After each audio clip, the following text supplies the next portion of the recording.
चंडीगढ़ में सरकार और क्लर्क प्रतिनिधि मंडल की बैठक जो है वो खत्म हो चुकी है। बड़ी जानकारी आपको दे दें, सरकार और क्लर्क प्रतिनिधि मंडल की बैठक खत्म। सरकार और क्लर्क प्रतिनिधि मंडल के बीच दूसरे दौर की ये जो बैठक थी, देखिए वो खत्म हो चुकी है। हरियाणा सचिवालय में दूसरे दौर की वार्ता चल रही थी, अब ये बैठक खत्म हो चुकी है। अब देखने वाली बात होगी कि क्या कुछ इस बैठक में हल निकल पाया है, क्या कोई समाधान निकल पाया है या नहीं। फिलहाल बताया जा रहा है कि दूसरे दौर की बैठक भी खत्म हो चुकी है। चलिए चर्चा में सीधे आगे बढ़ेंगे। वीरेंद्र जी, देखिए मेरा सवाल आपसे है, पहले जोगेंद्र मौर्य जी, क्योंकि आप अपनी बात पहले पूरी कर लीजिए। हालांकि यहाँ पर बैठक खत्म हो गई है, उस पर भी बात करेंगे। अगर कोई जानकारी मिल पाई कि बैठक में क्या कुछ हल या समाधान निकल पाया है, उसको भी हम अपने संवाददाता से जानने की कोशिश करेंगे। पहले आप जोगेंद्र जी, आप अपनी बात पूरी कीजिए। हाँ, तो मैं यही कह रहा था कि सरकार जैसे ये कह रही है कि जो क्लर्क है वो अपनी जो मांग है उसको व्यवहारिक बनाए।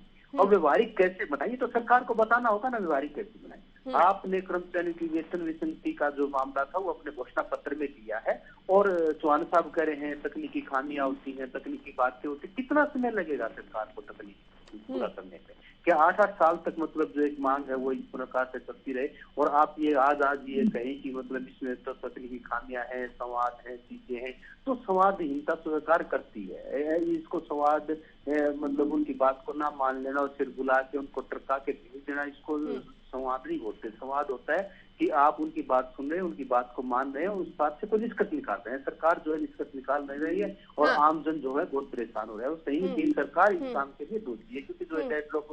लेकिन जोगेंद्र जी, अब तो कोशिश कर रही है ना सरकार निष्कर्ष निकालने की, कोई हल निकालने की, तभी शायद ये बैठक करके एक कदम आगे बढ़ा रही है।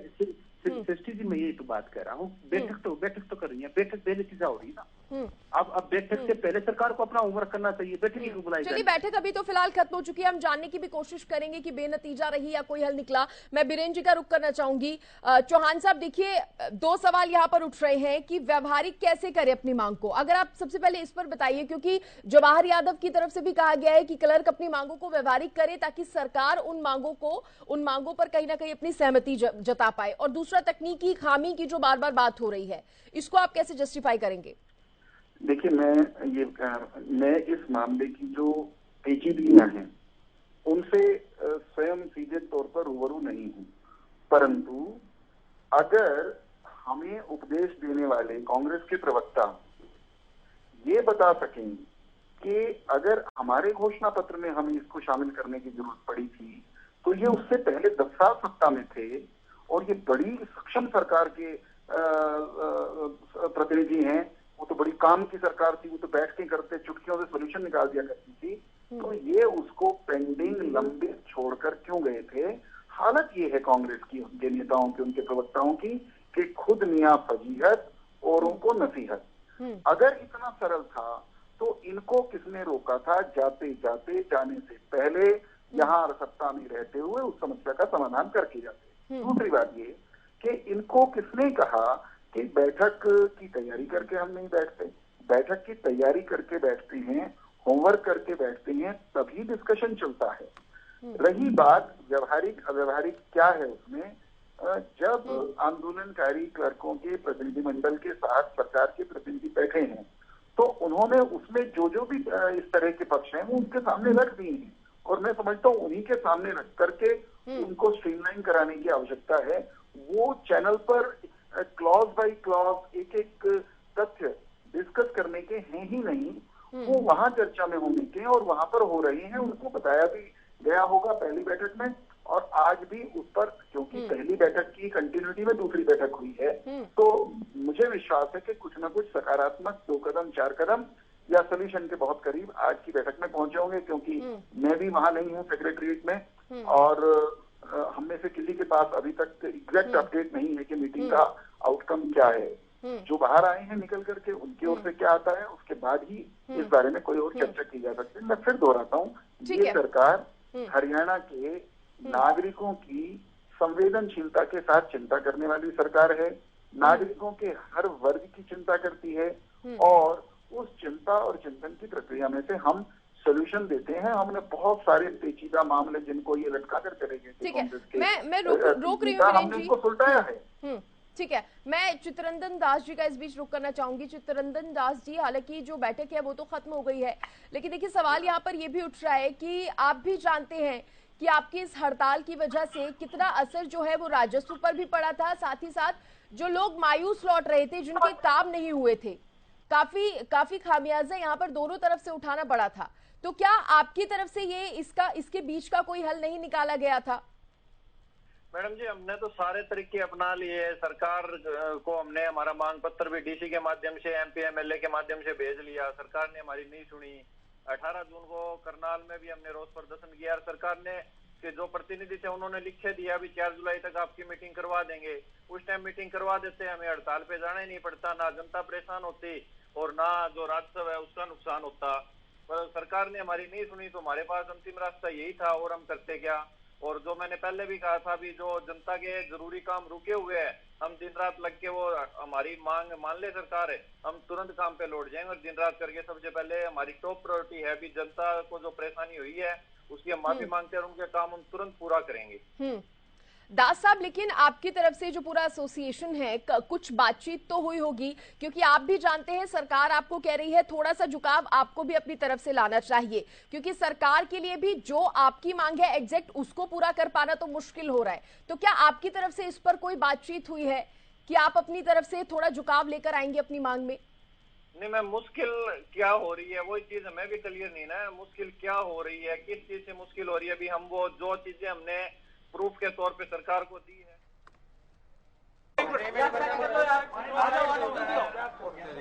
डाउन कर लो आइडिया क्या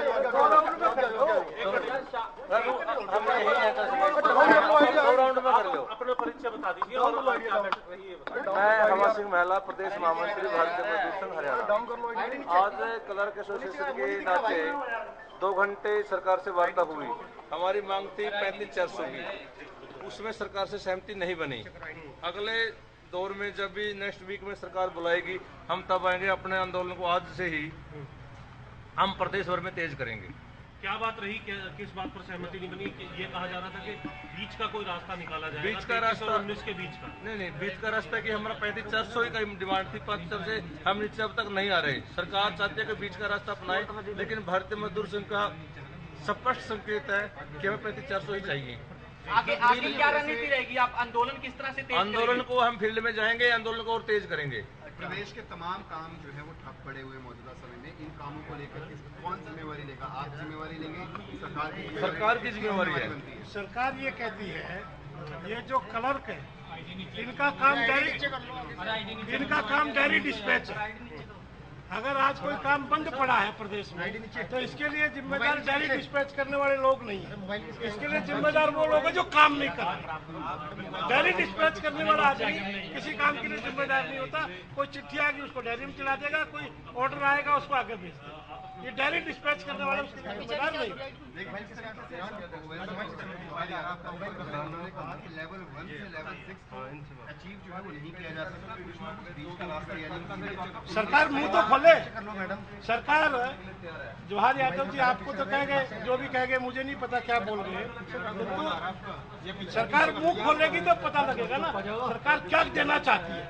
हम 35,400 मांग रहे हैं, सरकार बताए तो सही। हम 2 रुपए देंगे, 10 रुपए देंगे, नहीं देंगे, कुछ बोलेगी तो ही तो हम आगे बढ़ेंगे।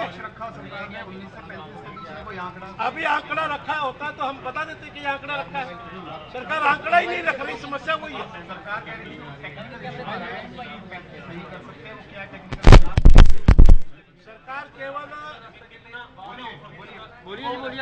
सरकार केवल एक ही बात बार बार कह रही है कि 1.5 लाख लोगों को देना पड़ेगा। हमने कहा जिनके साथ अन्याय हुआ उसको ठीक करना ही पड़ेगा, वो 1.5 लाख हो चाहे ज्यादा। इसलिए हम लगातार ये कह रहे हैं कि 35,400 की हमारी मांग जायज है, क्योंकि हमारे समकक्ष के जो बाकी साथी हैं, डिप्टी रेंजर फॉरेस्ट के हैं, एमपीडब्ल्यू वर्कर है, जेबीटी है, जेई है, ये सब पहले दूसरे तीसरे वेतन आयोग तक हमारे साथ चलते थे, सारे इकट्ठे थे, एक ही प्रकार का स्केल था। चौथे वेतन आयोग से इनके साथ अन्याय होना शुरू हुआ और आज होते होते यहाँ तक आ गया 35,400 और 19,900, यानी उन सब कैटेगरी को 35,400 मिलेगा और इस एक कैटेगरी को 19,900 मिलेगा। इसी को लेकर ये आंदोलन है और सरकार कुछ बढ़ेगी। लेकिन ये कह रही है सरकार, ये कह रही है कि आप लोगों ने 1966 से लेके अब तक के अलग अलग आपने दायरे बना रखे हैं। आप इस बात के लिए सहमत होंगे ना कि कोई बात है, अगर ग्रेड पे की बात है तो उसके ऊपर केवल एक ही मांग आपके ग्रेड पे, आप सारी मांगों के ऊपर सरकार को 1966 से अब तक का संविधान अगर पढ़ाएंगे तो कैसे सहमति बन जाएगी? साहब हम अपने आंकड़े लेकर खड़े हैं। आप बिजली बोर्ड के कलर को क्या दे रहे हैं, आप कोर्ट के कलर को क्या दे रहे हैं? हम अपने आंकड़े लेकर खड़े हैं, नए पुराने सारे। हम अपनी मांग को जस्टिफाई करने के लिए नई पुरानी सारी बातें कह रहे हैं। उसके आधार पर हमारी मांग कैसे जस्टिफाई है? सरकार डिनाई करे ना कि आपकी सरकार ये कह रही है कि इतना बड़ा बोझ पड़ेगा, हम दे नहीं पाएंगे, टेक्निकल है, 1.5 लाख लोगों का है, फला है, अला है। सरकार ये बताए ना हमारी मांग गलत कैसे है।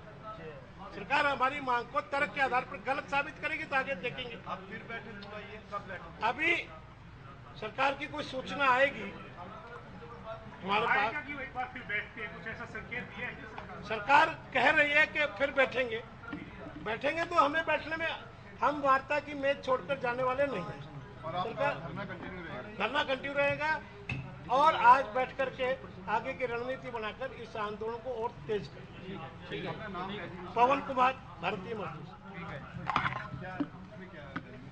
क्षेत्र संगठन मंत्री। तो देखिए बैठक में कुछ हल नहीं निकल पाया है, ये तो साफ हो गया है। और देखिए जो क्लर्क एसोसिएशन है, जो क्लर्क हैं, जो हड़ताली हैं, उनकी तरफ से ये कहा गया है कि सरकार बीच का रास्ता निकालने की बात कर रही है लेकिन बता नहीं रही है कि बीच का रास्ता निकलेगा कब। और उन्होंने साफ कर दिया है कि आंदोलन को आगे अब और तेज कर देंगे। तो आप सोचिए ये आंदोलन जिसका असर अभी प्रदेश पर इस तरह से पड़ रहा है, अगर ये और उग्र हो जाता है तो और कितना नुकसान यहाँ पर उठाना पड़ेगा सरकार को भी और आम लोगों को भी। अब सीधे रुख चर्चा का करेंगे, चर्चा पर लौटेंगे दोबारा।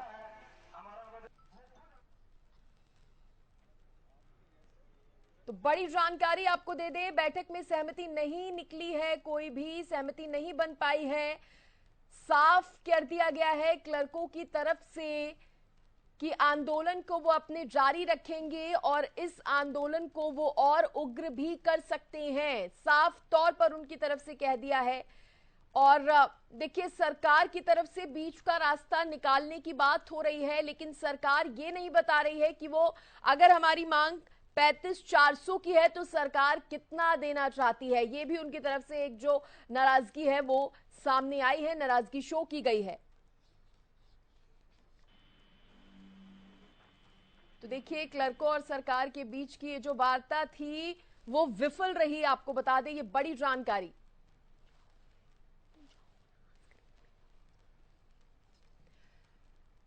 ठीक है, चर्चा को आगे बढ़ाएंगे। दास साहब, बेनतीजा निकली बैठक, कुछ हल नहीं निकल पाया और अब आपकी तरफ से, क्लर्क एसोसिएशन की तरफ से एक साफ कर दिया है कि आंदोलन को और उग्र करेंगे। क्या होगी आगे की रणनीति? मैडम उग्र का जिक्र नहीं किया, आंदोलन तेज करेंगे। बिल्कुल मैम, शाम को हम बैठ के रणनीति बनाएंगे और सारी जो भी बातें होगी, आज जो मीटिंग में बातें हुई है, सारी बातों का निचोड़ निकालकर हम जो भी आगे की रणनीति है वो शाम को रणनीति तैयार करके और कल से हमारा आंदोलन उसी प्रकार से आगे बढ़ाएंगे। एक नाराजगी आपकी तरफ से ये भी रखी गई कि सरकार बीच का रास्ता निकालने की बात कर रही है लेकिन बता नहीं रही कि वो बीच का रास्ता क्या होगा। आप कह रहे हैं कि आपने एक अमाउंट तो सरकार को बता दिया लेकिन सरकार क्या देना चाहती है वो नहीं बता रही है। मैडम सरकार के पास कोई ऐसी चीज है ही नहीं जो हमारी मांग को नकार सके, तो वो अमाउंट बताएगी क्या? हमने इतने तथ्य सरकार को, इतने प्रूफ दे रखे हैं सरकार को कि 35,400 से नकार ही नहीं सकती। बहानेबाजी बना के सरकार चाहे जो मर्जी बोल ले, बात को घुमा फिरा के बोल ले, कह रहे हैं 1.5 लाख को देना पड़ेगा। भाई जिसका 50 साल से शोषण हो रहा है वो मांग रहा है, पहले उसको तो दो, बाकी इस बाद में देखना। ठीक है, बात यही है कि सरकार के पास हमारी मांग नकारने का कोई तथ्य मौजूद नहीं है, सरकार बस बहानेबाजी बना रही है। ठीक है, मैं चौहान साहब, मोर साहब आपका रुख करूंगी लेकिन उससे पहले मेरे सहयोगी रवि कालीरमन मेरे साथ जुड़ गए हैं और अपडेट देने के लिए। रवि, फिर से बेनतीजा रही है बैठक। बिल्कुल सृष्टि, देखिए जिस प्रकार से बैठक रही, दो दौर की वार्ता इस बैठक में रही है। कुल मिला की बात करें तो कहीं ना कहीं जिस प्रकार से पहले दौर की जो वार्ता हुई, उसके बाद जो चर्चाएं निकल करके आई कि दूसरे दौर की वार्ता शुरू होगी, शायद उसमें कुछ निकल पाए। प्रदेश महामंत्री मेरे साथ हैं, कर्मचारी संघ के हैं, आप इस बैठक में मौजूद रहे, प्रतिनिधि मंडल के साथ यहाँ पहुंचे। किस प्रकार से वार्ता रही, किस प्रकार की बातचीत सरकार के साथ आपकी हुई है? सरकार के सामने हमने एक ही तर्क रखा कि 1957 से लेकर आज तक जो 5 कैटेगरी थी, उसमें जेबीटी टीचर था, एमपीडब्ल्यू थे, डिप्टी रेंजर है और जेबीटी टीचर है। अब सभी का स्केल उसमें एक समान था, लेकिन जो सरकार ने हर 10 साल के बाद पे रिवाइज किया, हमारा जो क्लर्क का जो कैडर था वो पिछड़ता चला गया। और आज स्थिति क्या है कि वो भी 3500 में चले गए, हमारा पे स्केल वही 1900 का है। तो हमने सरकार से यही डिमांड रखी है कि हमें भी 3500 को दिया जाए। तो सरकार का एक ही तर्क था कि अगर आपको 3500 देंगे तो हमारे पास तो 1,38,000 के आसपास कर्मचारी हैं पूरे प्रदेश में, सभी इस पे इफेक्ट होंगे। और आने वाले दिनों में और अलग अलग कर्मचारी संगठन जो लगभग 2.5-3 लाख पूरा प्रदेश से कर्मचारी हैं, सभी ये डिमांड रखेंगे। तो हमने तर्क दिया कि हर आदमी अपना अपना मांग रखता है, रखना चाहिए। और जो हमारी वाजिब मांग है कोई अलग नहीं है, जेबीटी का था, एमपीडब्ल्यू का था, डिप्टी रेंजर का है, कल अपने पटवारियों को भी दिया है। हमारा कहना था कि हमें मिलना चाहिए। सरकार ने हमने अपने तर्क दिए, सरकार ने उनको तोड़ दिया है। हम 2 दौर की आज बैठक हुई है, 2 दौर की बैठक में कहीं सहमति बनती नजर नहीं आई। केवल थोड़ा सा ऊपर सरकार ने दिखाया है कि आप 21,700 का पे स्केल नेक्स्ट स्टेप ले लें, वो हमने स्वीकार नहीं है, हमने उसको रिजेक्ट कर दिया। दूसरा दौर की बैठक में सरकार ने थोड़ा सा ये प्रपोज किया था, उसे हमने ठुकरा दिया है कि हम 3500 की डिमांड है उसी पर अडिग रहेंगे।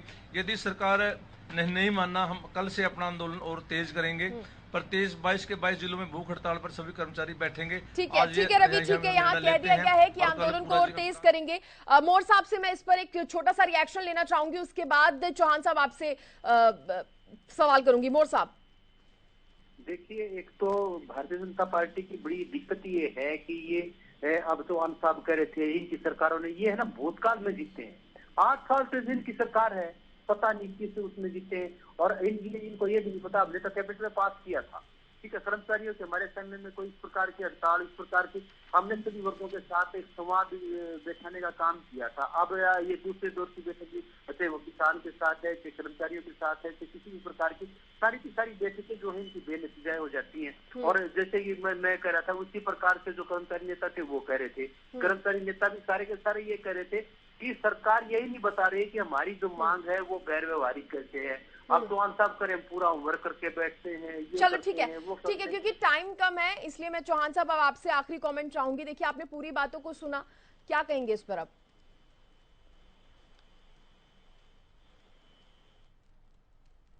चौहान साहब, आवाज मिल पा रही है आपको? शायद संपर्क टूट गया है। फिलहाल बहुत शुक्रिया आप सभी का। चित्तरंजन दास जी, आपका भी बहुत शुक्रिया। जोगेंद्र मोर जी, आपका भी बहुत शुक्रिया। वीरेंद्र चौहान जी का भी बहुत शुक्रिया जुड़ने के लिए। और देखिए, बेनतीजा रही है ये बैठक, क्योंकि इसमें कुछ भी समाधान, कोई भी हल जो है वो निकलकर सामने नहीं आ पाया है। और इधर क्लर्क एसोसिएशन ने भी ये साफ कर दिया है कि अब ये आंदोलन आगे और भी तेज होने वाला है। अब देखने वाली बात होगी कि आंदोलन आगे क्या मोड़ लेता है और सरकार इस पर आगे क्या कुछ करती है। फिलहाल इसी के साथ इस बुलेटिन में इतना ही। नमस्कार।